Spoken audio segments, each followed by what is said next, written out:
life stops being worth it once nothing is special. Thankfully, the power and will to make it all so is a constant absolute. Amongst us, our animal friends, the cosmos, that is the only thing that never changes. Perchance, our reason for always being scared.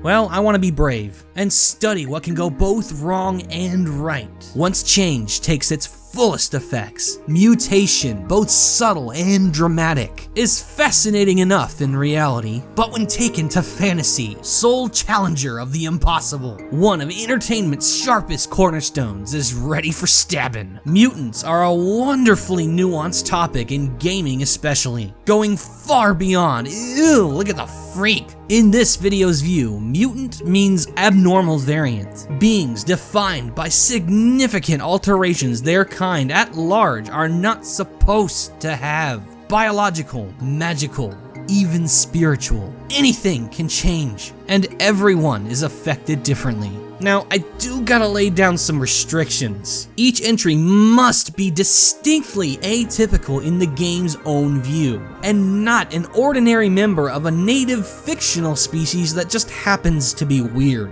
And the mutation cannot be a conventionally timed power-up. It has to be lasting, except in the case of something really gamey like the world resetting after you complete a level. But to make up for that, the mutations are not required to be physically visible, so don't trust your eyes completely. How's about you mutate that unclicked like button into a clicked like button and let's go. Why the hell can't people settle on a definition for weird? One day it's a social toxin, another day it's something to strive for, and both days I'm screaming, pick a lane, bitch! Look at superheroes with the unique enhanced abilities to overcome any evil. Why would we ever not want to be friends with these mighty mutants? They're dangerous. No, being mean is dangerous.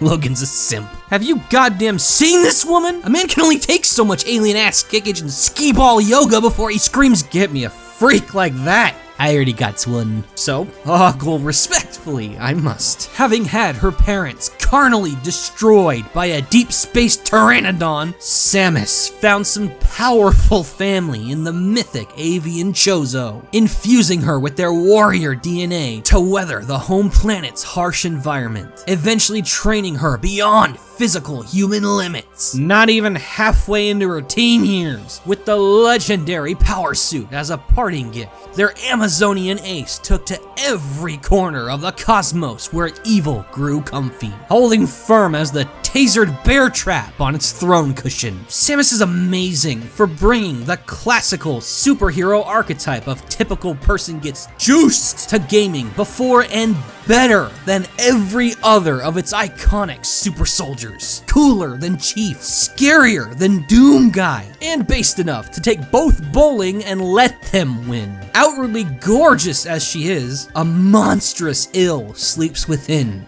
Remember, her contract as Nintendo's own Alan Ripley constitutes a symbiotic evolution with the alien horror she challenges. Forced to live with the menace of her foster species having militaristically groomed her, bastard, and the tragic biological upheaval of getting half-eaten by space slime, only for the miracle cure to slowly turn her into that which she swore to destroy. Part human, part bird Jedi, part cosmic parasite, and she still saves us all. Can I please hug her?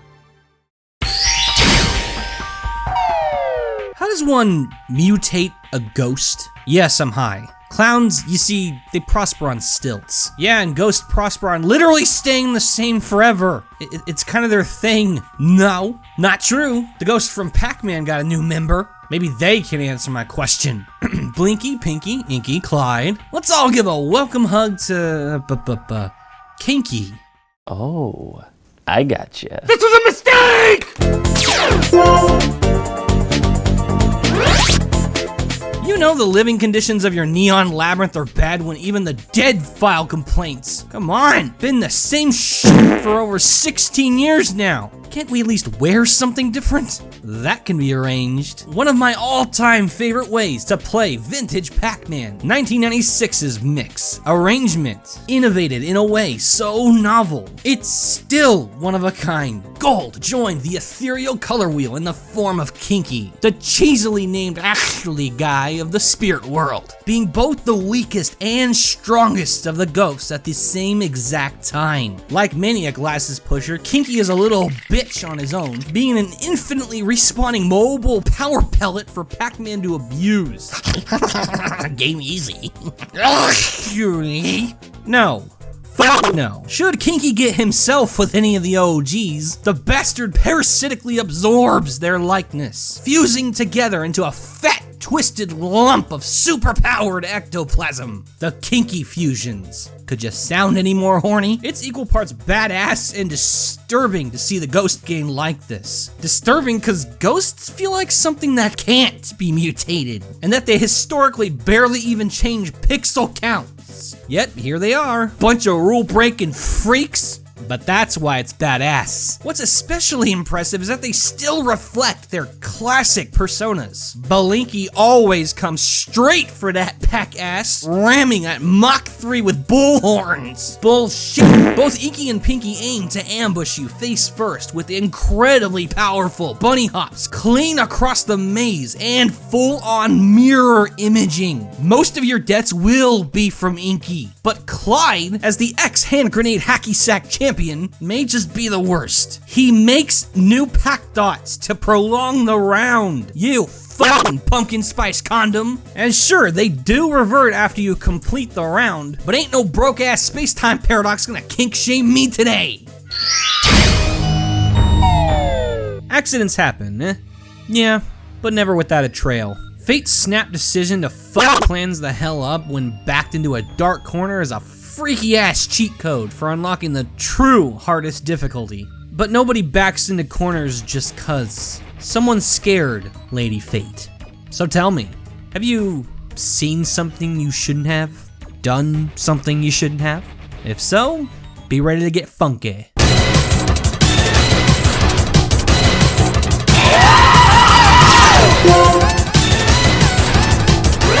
What the fuck be upon ye? You played Pizza Tower? He played Pizza Tower. Oh, I played Pizza Tower. The Ren and Stimpy commission caricature of Grandmaster Wario Land 4 may not itself be a fake-ass cutout that makes you want to cut out your eyes, but if you close them, as human bullet trains go, real Peppino was oh my godly enough, but one hingeless bastard's attempt to shamelessly rip him off raised hell on earth faster than Doom Eternal for 15 bucks. Fake Peppino is freaky. This meth hallucination given flesh comes out of nowhere, interrupting your epic shit post-rave parade with a casual self-decapitation. It's terrifying. You enter the boss door and oh, what? Think you're drunk, Mr. Game. Wait, what? What? What? What the near expired hell? Why is bro shaped like Quagmire toilet?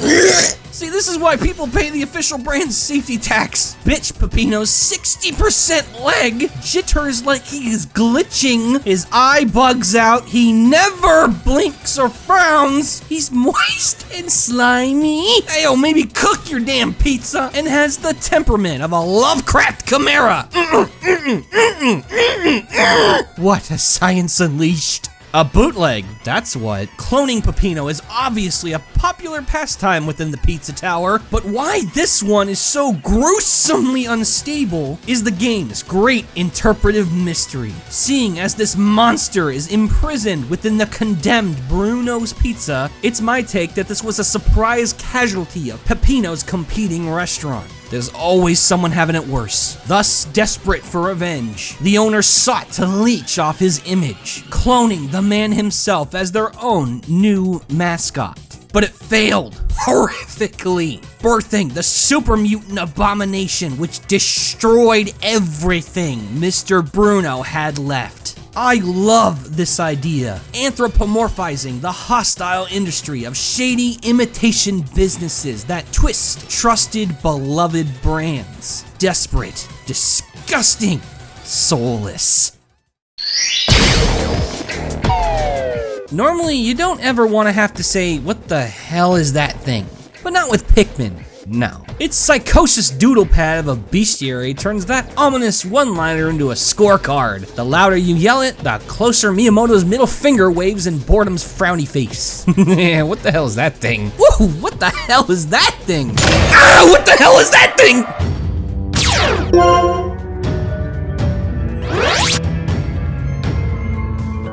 Dear Dream Journal, I have to burn you now. Anytime this series successfully scares the bejesus out of me, it tends to be for reasons cryptic and supernatural, whereas its natural aspect tends to calm me down. But say both sides had a baby. That shower ain't gonna be dripping water. The Smoky Prog, Pikmin's original mystery monster, terrifies in the ugliest way possible, despite being dressed like its own unique species. This warped slug of a decaying phantasm is a spawn of the nicest creature on the planet, the furry, flower-loving Mamuta.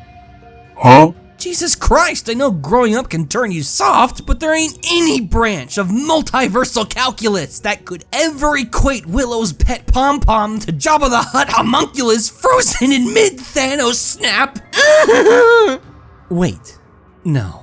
They didn't. Oh my god, they did! With its startling return in Pikmin 4 came new data logs confirming the cause. Exposure to the mysterious glow sap results in this malformed juvenile. Okay, Lord Darwin, then please tell me, why is it evil? How the hell can it endlessly generate and expel instant kill darkness? The glow sap cures leaflings. It kills plants. That stuff's herbicide! This poor baby Mamuta ain't just deformed, it's dead! Yes, I legitimately think this was the creative team's take on stillbirth, exploring the mortifying science of chemical mutilation and tragic birth defects, with its ghostly form, access to gloom, and how it specifically tunnel visions both living Pikmin and the Luminals. Reeks of a vengeful spirit, or as Dalmo theorizes, even scarier, a plea for help. I'll have what he's having. Whether you choose to believe we're animated statues of meat, the center of all meaning, or fancy the taco girl as your ethical consultant, I don't think anybody will deny the body is a temple, in which the Resident Evil villains peel off Indiana Jones' face meat, slap it on like it's their own, and pillage that bitch like a ferret in underwearless pants. Almost everything that moves in this damn series is a mangled casualty of depraved bioscience. So it's all a matter of which of its freaks freaked me out the hardest. I'll take Mexican Cronenbergs chanting church hymns for 20, Alex. Or 60. Definitely 60. Holy shit! RE4's Los Illuminados took Umbrella's billboarded motto of, yeah, human flesh is Play-Doh now, and made a religion out of it. Oh god, what is that god gonna look like? This, actually. Yes, these enlightened ones saw their light refracting off of ancient mystery arthropods they would quickly mythicize as Plagas. These parasitic marvels assimilate your entire form, supercharging thy mortal limits in exchange for horrid bodily and genetic mutilation. Cause, you see, it ain't a real bow unless the spinal column you're bending is a centipede. For as campy as this game can be, its monsters are fucking terrifying. A cryptid genus of prehistoric super spiders gruesomely parasitizing a sleepy Spanish village through the guise of traditional holy worship, making it actually really hard to tell what the true monster is. Are the depraved psycho prophets leading the cult just naturally evil, using the Plaga as super weapons? Or is it the parasites inside the psychos making them feel that way, using their powers of genetic engineering to fast map its evolution? It's this kind of lure for conspiratorial introspection that makes these mutants not only disgustingly disturbing in both a real and fictional way, but also so rewarding to take down. It's heartbreaking to see residents of an innocent rural community be consumed by evil of any kind, much less Clive Barker spaghetti, blasting the bodies that were taken from them to pieces. It's like setting them free. God's inside you, huh? Well, I hope he likes lead, because that's what he's gonna get. If it doesn't scare you, it ain't personal. Catching the late night freak show on your pair of binoculars is one thing. Being real, your heart can only juggle so much. But threatening you with the idea of a friend changing? So, Mr. Cameraman, how do you feel about interdimensional warping? Bad? Bad? Horrible. Oh dear. Another day, another reason to love bug fables. It being the dead ringer for vintage Paper Mario made us, cultured kings, queens, and none-betweens, all catapult our wallets over. But it was its awesome main trio that made us yell, "Keep it! We got Truck Freak, Crazy Ass!" And also Kabu and V. Yeah, Leaf, Dry Ice Incarnate, is whack as fuck, and I am here for it, as much as they are for him. The true embodiment of cool story, bro. The scarred wings of this blue Oni moth flap to the sound of almost intelligible radio static. At first, he's just kind of weird and misplaced, substituting we for I whenever he talks, and conjuring ice magic without even knowing how and why. But then you pick up faint signs and try desperately to hear more. He knew the current queen's grandma? Hey, that boss looks familiar. Tendrils? Tendrils?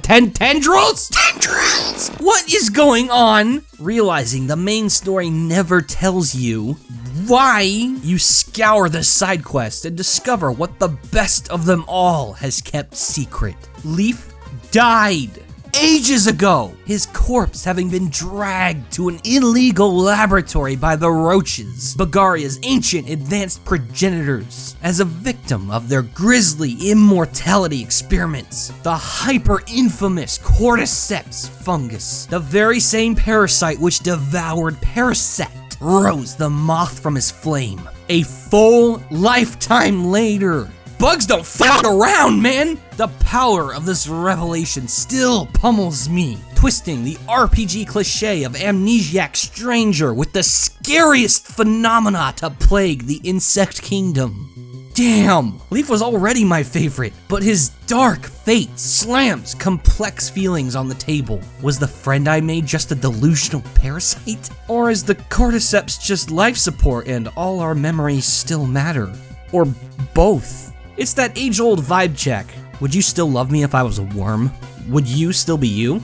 Yes. Well, then this ain't really a question, is it? Being a magic zombie logically dances with the horrors of immortality, like your family and world dying without you. But it almost doesn't matter. Leaf's new friends, the new members of his old family, they accept him. They all love him, like nothing ever changed.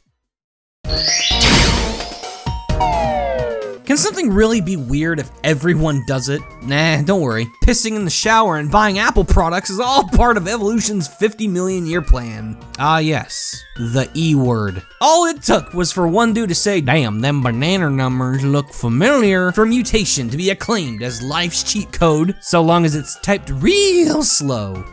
Yeah, I got a month. That's slow enough. No.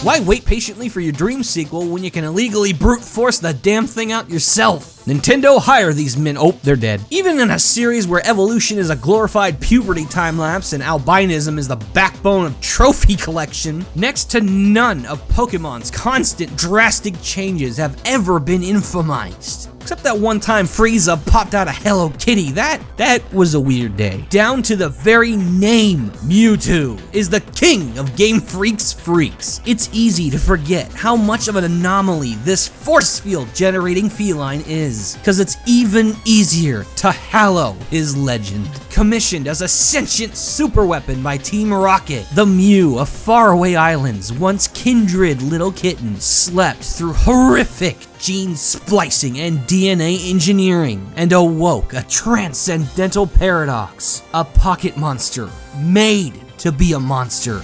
Really stop to think about that. Every other wild, trained, and artificial Pokemon had either their freedom or another to value them through their being. But Mewtwo had neither. An omnipotent mind slothfully strung by a tortured heart. Making the world's strongest Pokemon and giving it nothing but the middle finger is literally just go, do a crime. Start with my murder. Not loving your cat's a crime. And true, That's a weird looking fucking cat. but brother, my brother in Arceus, these stats! Not even one little head scritch to prevent Armageddon? It's ironic that Mewtwo ended up so unique, considering he is actual biological plagiarism, but that made for a twisted, brave design. A sinewy, superpowered cat fetus with an embryonic tail and toe beans from Mars. In Cinnabon Canto, fetus aborts you! And even 8 generations later, his ring name still holds. Revenge of Mew, the sequel, Electric Boogaloo returns, is handily the strongest non-cosmic Pokemon, coupled with a premium, sympathetic anti-hero profile and addictive Smash Bros. Moveset. Hope you feel special, Giovanni. You're the only one in the world to not love Mewtwo. I always found it creepy how heavily mutated beings often display more primitive traits. Losing humanity, acting more violent, regaining physical strength we lost long ago, even sometimes resembling an ancient ancestor. Almost like changing too fast has a backfire effect. The primordial power of the past we unknowingly ran away from caught up.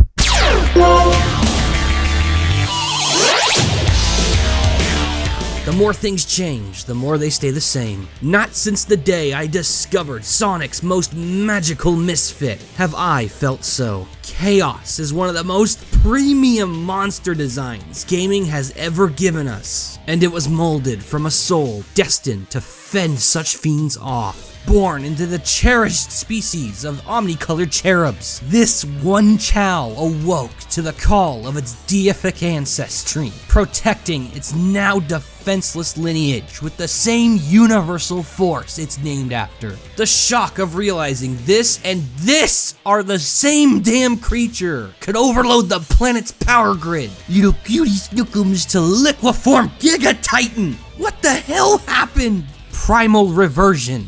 That's what. Sonic Frontiers indirectly revealed the ever-transforming god of destruction as an echo of the Chow's original embodiment. The Ancients, ultra-advanced prehistoric aliens which fled to Earth, bringing with them the Chaos Emeralds and everything they would eventually cause, aka the entire franchise. It's dramatic enough that Chaos powers up with every emerald he touches, like a Kryptonian blob, but knowing his godly might lies in old blood. How do you even process that? Does Chaos even realize what he is? An unwilling sleeper agent for his ancestors' wrath? A cosmic mistake that millions of years of evolution just forgot? Why me? Why anyone? Remember, he's still one of our babies at heart, living for peace, loving for family. Yet something chose him for this frightful privilege to preserve old power in a weakening world. Even back when he was just an icon of primeval ruin, as uber bonkers badass as his power scaling gimmick was, as mesmerizing as his mutation made him look, I heard those silent screams, purposed for order, shaped by chaos. For a class of entity famous for being uniquely rare, it's funny to see how often mutants play critical roles in fiction. So funny I forgot to laugh. What makes mutations so reliably powerful in horror and drama is that forced irreversible change is something nobody deserves. Not even bad people. That's instant empathy. Just add waterworks and BAM!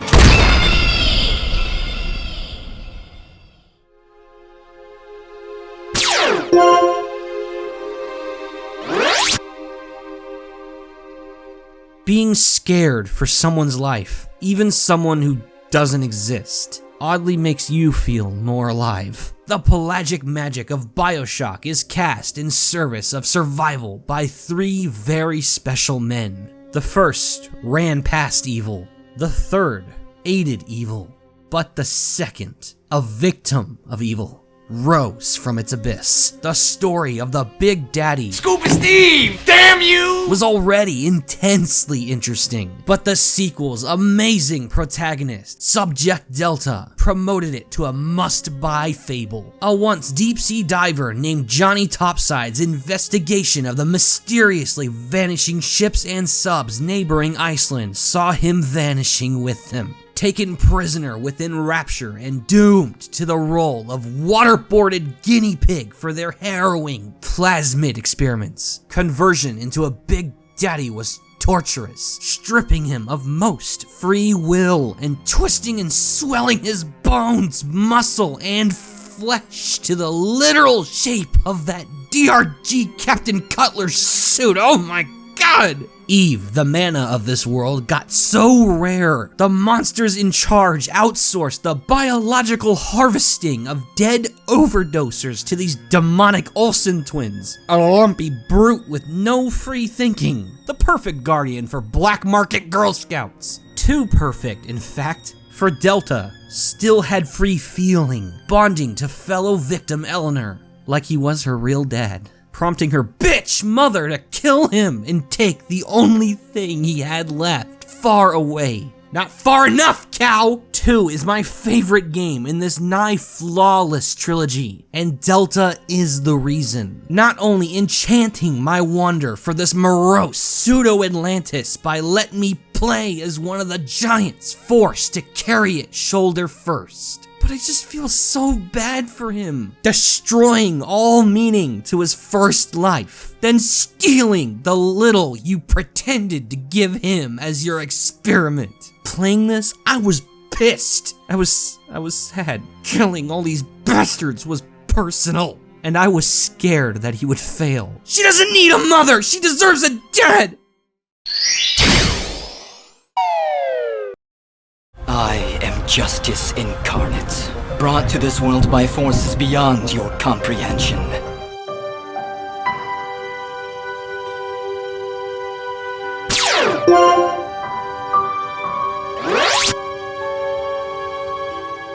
Two wrongs could never make a right, right? All list long, I've illustrated mutation as a fairly grounded concept, 'cause of course, weird stuff happens to living thing.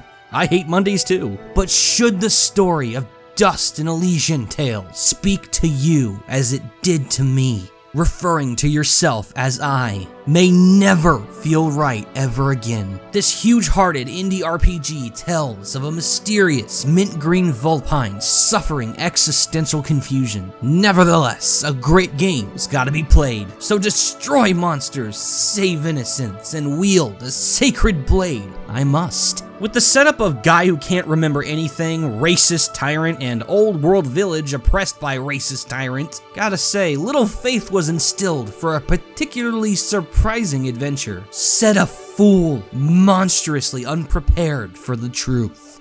Dust, though his body and mind are his own, his central being comprises of two long deceased. A spiritual chimera binding the souls of heroic innocent Jin and royal assassin Cassius after they combatively perished together. The power of a murderer, the purity of a paragon, bleeding from a body that can never live as one. What? I could not believe what this game told me. Our protagonist, the playable hero, us, a byproduct of spiritual recycling, an individual with no individuality. And no matter what he wants to be and how badly he wants it, nobody will see that face. Apart from being a dreadfully haunting twist, the concept is world-rending. It brings to mind the dour, very plausible idea of nothing being original. That for a new soul to exist, two or even more must be forfeit. Dust reigns supreme atop this countdown because every other entry, all conventional mutations merely affect the tangible walks of life, distorting the body, altering your genetic code, making it harder to exist as you are through freakish errors. But realizing your existence is the freakish error, and that you aren't even you. I can't even die happy because I am a lie. And what if this is real? Like actually real? That all we are just reused souls, the personalities that make us special, just chunks of ghosts melted together.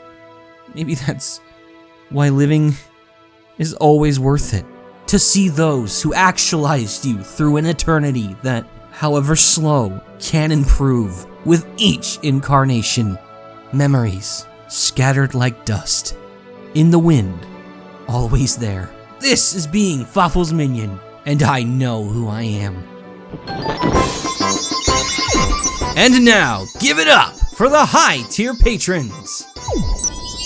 Akuma Kuma, Alfredo Jones, Azazel the Undying, Brandon McDaniel, Buzzsaw the Righteous, Chibi Emiko, Clover Dragon, Cosmia, Cortamanch 437, Daniel Nance, Dark Lord Bloody Soul, Diamond Ice, Double N, Downy Dolphin, Eddie Toxpin, Egbert Milton, Emerald-192, Emily Infinite, Fencer de Rio, Flame Chocobo, Fog Weaver, Goldsbro TSG, Hero for Life, Jake the Snake Ironstorm, Jobot011, Kennethon, Kirby 484, Nightmare Steel, Kyle Wee 21, Lady Archimedes, Love, Lucario Smash 246, Luigi Fan 234, Mailman 019, Manias 3.0, Mathtron 5000, Matthew Smith, Mechamax, Morgan Arvite, Panther J, Patrick Sandlin, Peter Shepard, Pitterpalm CB, Renaku, Lord of Shadow, Rio the Mountain Hermit, Roberto del Fuego, Shining Silvally 777, Sinistar Man, Skellington 977, Sobata 92, Spencer Studios, Steel Joe 1120, The Ultimate Sora, Tubazo 1989, Zay Zandler, Scott Knowles, Green Dragon 53, Raxel, Vicmeister 1999, Luigi the Waddle Dee, Mitchell Roberts, Munchrai, Nova Strife, Philip Cross, Shade, Augie and Panichu, Crunchy Boy, Plush Cat Eileen, and Greninja Grey. May we meet again!